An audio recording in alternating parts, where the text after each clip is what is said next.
Les conséquences de la corruption sont diverses et variées. Si nous prenons la corruption au niveau des corps habillés, mais un automobiliste qui n'est pas en règle avec la loi sénégalaise, mais qui parvient à s'y soustraire grâce à un pot de vin versé à un policier, à un gendarme ou à un douanier, mais celui-là, si son véhicule n'est pas aux normes, ne met-il pas en danger la vie des autres? Bien sûr que oui.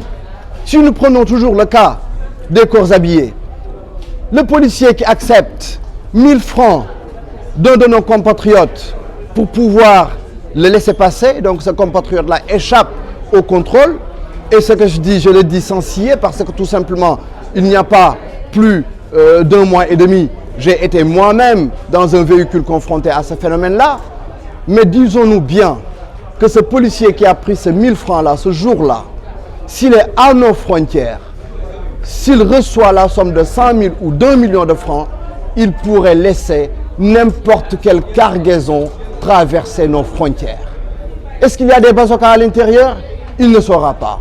Est-ce qu'il y a des lance-roquettes? Il ne le saura pas. Qu'y a-t-il dans cette cargaison? Il ne le saura jamais. Ce qui lui importait à cet instant précis, c'était l'argent qu'il pouvait prendre. Donc il nous met tous en danger. Si nous prenons le cas des hôpitaux, aujourd'hui, il y a bien des cliniques dans les hôpitaux publics sénégalais, parce que des médecins ont privatisé l'hôpital public. Mais dès lors que le médecin a privatisé l'hôpital public, qui va-t-il prendre en priorité? C'est celui qui a de l'argent. Et donc notre compatriote qui, lui, est démuni, même s'il est dans l'urgence, on lui fera attendre.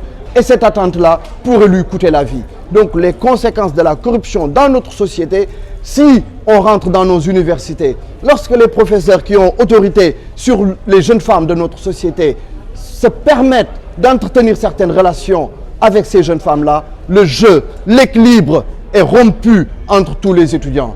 Il y a des étudiantes qui pourraient bénéficier de bourses, et j'en connais. Ce dont je parle, c'est parce que c'est en connaissance de cause que je parle. Combien de jeunes femmes dans notre pays aujourd'hui ont déploré ou ont dit avoir été mises enceintes par leurs professeurs? Depuis que j'étais au lycée, ça survenait. Et jusqu'à présent, ça se passe encore. Et les professeurs refusent toujours. A-t-on jamais entendu de tests ADN? Vous nous parliez de solutions. Donc je vais donner juste un exemple de solution. Ça, le test ADN, il sera obligatoire. Obligatoire. Et s'il est avéré que c'est l'enseignant, justement, qui est le père de cet enfant-là, eh bien, le coût du test sera payé par cet enseignant-là. C'est aussi simple que ça. Il va falloir que cette corruption morale, cette corruption de notre jeunesse, principalement féminine, par les enseignants, cesse. L'occasion pour nous d'appeler les enseignants qui ne versent pas dans ce ñàkk fayda à rejoindre suñu naataange réew. Nous voulons une société saine. Nous voulons une société où l'effort est payé. Ce n'est pas la beauté. Ce n'est pas, si je puis dire, certains artifices qui payent, mais la compétence. Nous voulons avoir dans nos administrations, dans nos entreprises privées, mais partout les personnes les plus compétentes, mais aussi les femmes les plus compétentes. C'est ce que nous voulons pour ce pays. Damel Maïssa Fall, est-ce que je peux vous surnommer DMF? Qu'est-ce qui explique aujourd'hui le fait que vous êtes seul dans ce combat? C'est une question qu'il faudrait plutôt poser aux autres hommes politiques. Moi, je pense être dans ce combat-là parce que c'est une conviction profonde. Je suis habité par cette chose. Quand je disais qu'un voleur et son receleur sont du même acabit, et à l'époque, quand je le disais, je pensais aux chefs religieux, certains d'entre eux, derrière lesquels se planquaient les politiciens prédateurs. J'avais 17 ans. J'avais 17 ans lorsque je disais ça. Donc ça veut dire que c'est un sujet qui m'habite depuis ma jeunesse. Et je ne me suis pas départi depuis lors de la chose. Parce que j'ai tout simplement envie que ce pays marche. J'ai fait le choix aujourd'hui de venir seul.